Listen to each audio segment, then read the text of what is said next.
Every day, something dramatic happens in the Caribbean that affects our lives. We'll give you the details. We'll give you the facts on Caribbean Perspective with Eddie Frederick.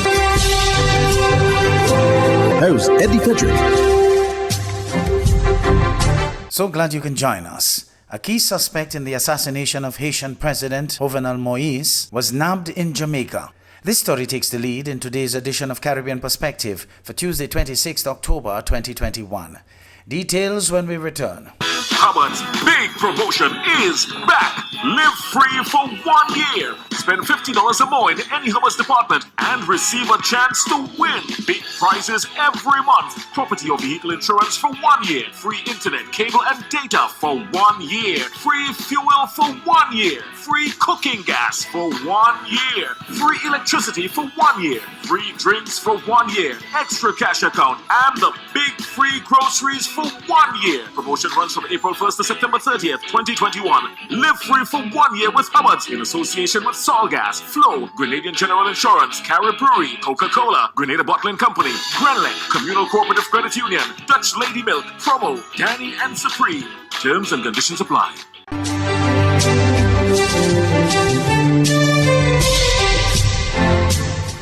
Welcome back. A key suspect in the recent Haitian president's killing nabbed in Jamaica. Prince Moore of TVJ News reports. TVJ News has been informed that the man was held during an operation in Manchester. He has reportedly been in custody for more than a week. A report published online today by the Miami Herald newspaper identified the suspect as Mario Palacios, a former Colombian military officer. The Jamaica Constabulary Force said the man became the suspect of an Interpol red notice today. A red notice is issued for a fugitive wanted either for prosecution or to serve a sentence. It is a request to law enforcement worldwide to locate and provisionally arrest a person pending extradition, surrender, or similar legal action. Haitian police had reported that former Colombian soldiers made up the hit squad that stormed Mr. Moise's private residence in the middle of the night on July 7, yelling that their presence was part of a U.S. Drug Enforcement Administration operation. They gained access to the home. Moise was tortured and shot multiple times while his wife Martine was seriously injured. None of the president's security detail was killed or injured. 44 people have been arrested in connection with the assassination, including 18 Colombians and 3 Haitian Americans who lived in South Florida. Prince Moore, TVJ News. Nearly 800 kidnappings have been reported in Haiti so far this year, a local group has said, as gangs increase their control amidst political instability. The Center for Analysis and Research in Human Rights, CARDH, said 119 people were abducted in the first half of this month alone. People from all walks of life, both local and foreign, have been targeted. The most recent high-profile cases involved 17 missionaries from the US and Canada kidnapped last weekend. The security situation in Haiti, which was already precarious, had deteriorated significantly since the assassination of President Jovenel Moise in July. CARDH said at least 782 kidnappings were reported this year to October 16, compared with the 796 cases in the whole of 2020. The actual numbers were likely to be much higher. It is said as many people do not report abductions, fearing retaliation from the gangs. Meanwhile, a Haitian man identifying himself as the leader of the gang that kidnapped a group of American and Canadian missionaries said in a video posted on YouTube on Thursday that he was willing to kill these Americans if he does not get what he needs.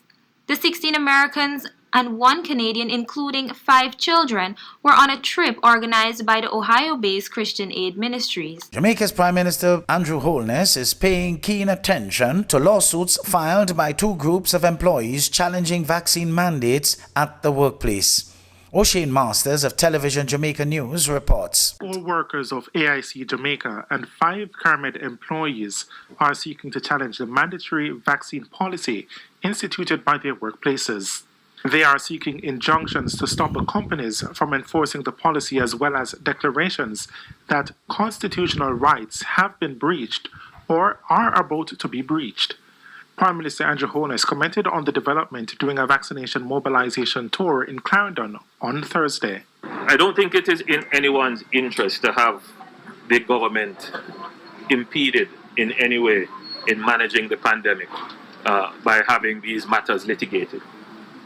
I think it is therefore wise for the government to carefully order its steps in these matters to avoid going and getting tied up into court proceedings. The Prime Minister says that's why the government has been deliberate in its approach in getting the population vaccinated against the COVID-19 virus.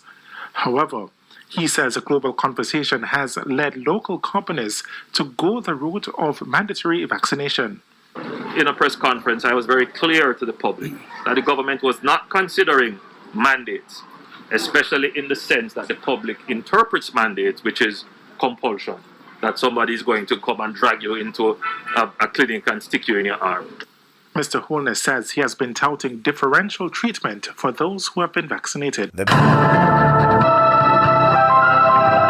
hurricane season is now upon us, so we as Caribbean people need to remember to think safety and be prepared. Avoid venturing outside during a storm or hurricane, especially if there are strong winds. Rooftops and other debris are often blown about and can cause great damage.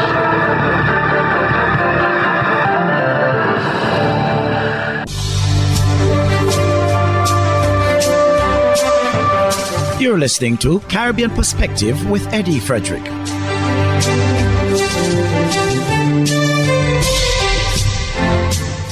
Behavior of Trinidad's United National Congress has come into question. That's after the extraordinary sitting of the House of Representatives and the Electoral College on Thursday last.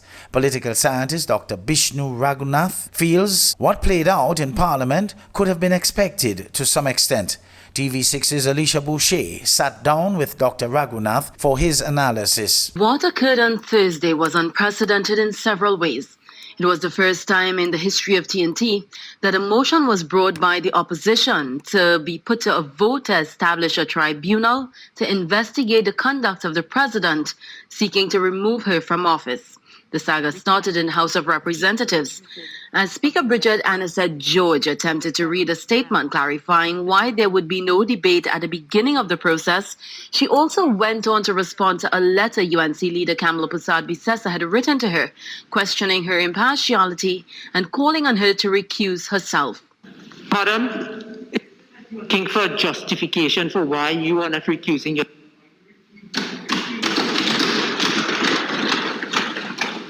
As the uproar began, the opposition continuously interjected, eventually stating that they were protesting how the proceedings were being conducted. They then went on to call democracy dead in TNT. It was no different as the Electoral College sat. Political scientist Dr. Vishnu Raghunath is not entirely surprised. We would have seen what transpired yesterday, first in the House of Representatives and then during the Electoral College. Your initial thoughts? My initial thoughts is simply that what transpired yesterday was to some extent expected.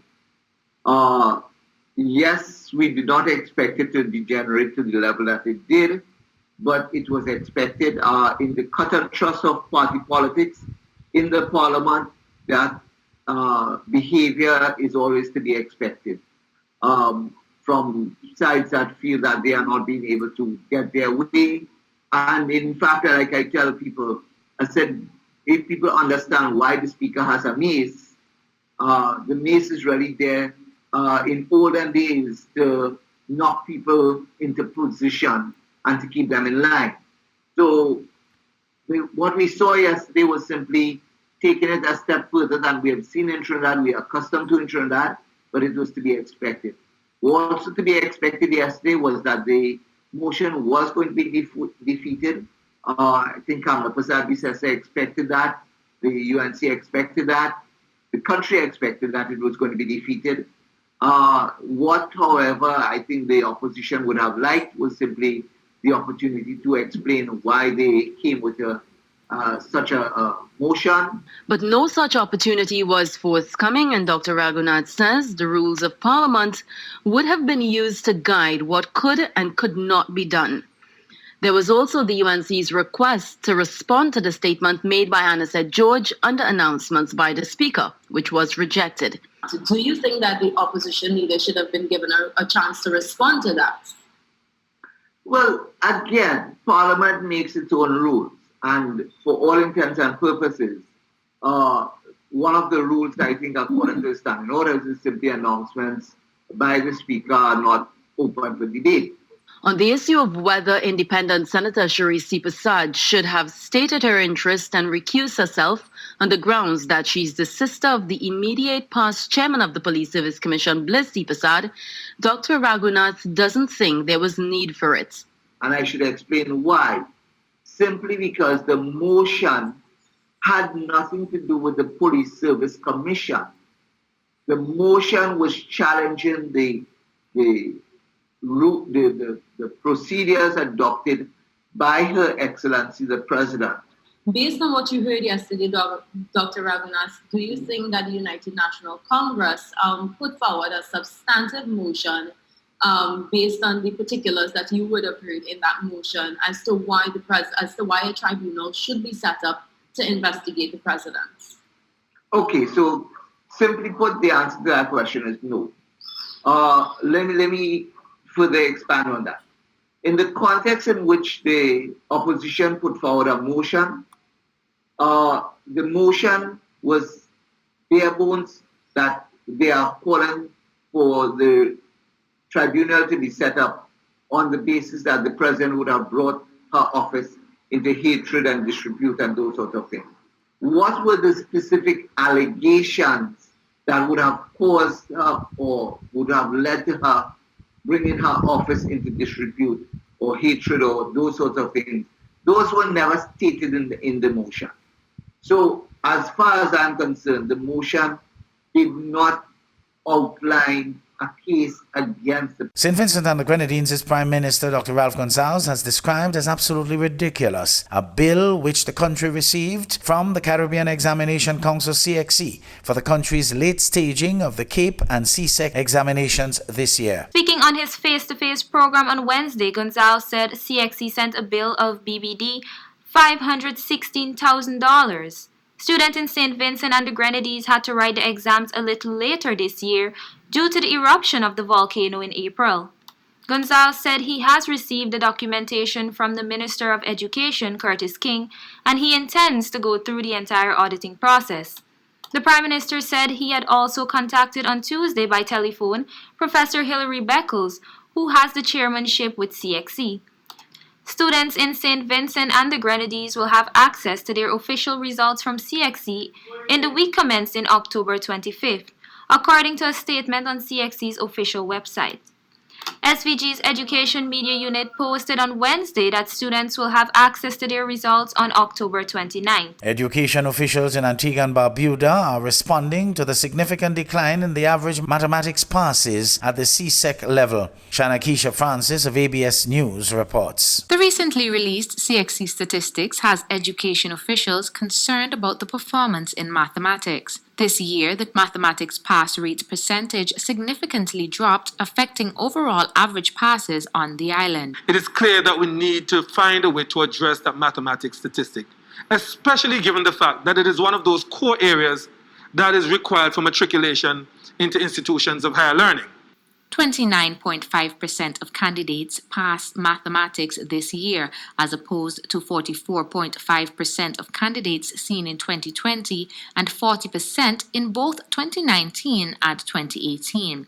Education Minister Honorable Darrell Matthew says this is attributable to the constant disruption of face-to-face learning in the past 2 years. I can only imagine that students who have had the opportunity to sit before a teacher who can ask questions and the teacher can repeat and really pay more close attention to students in their class and the difficulties they're having.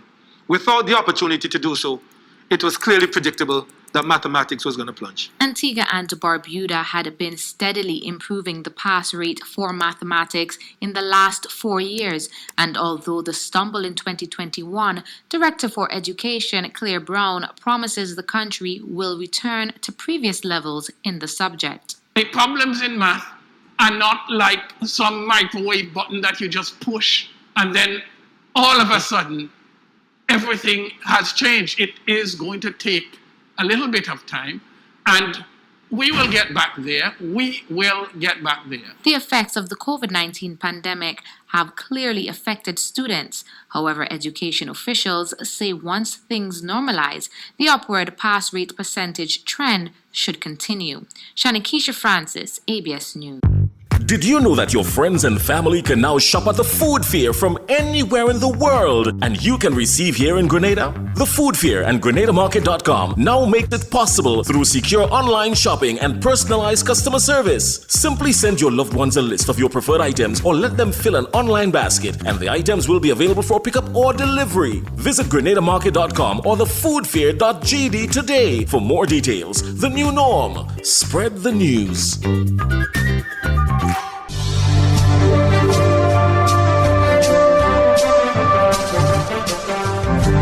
I am Eddie Frederick. This has been Caribbean Perspective, a whole new approach to highlighting developments in the Caribbean. In the meantime, please continue to log on to CaribbeanPerspective.com for more daily news and more.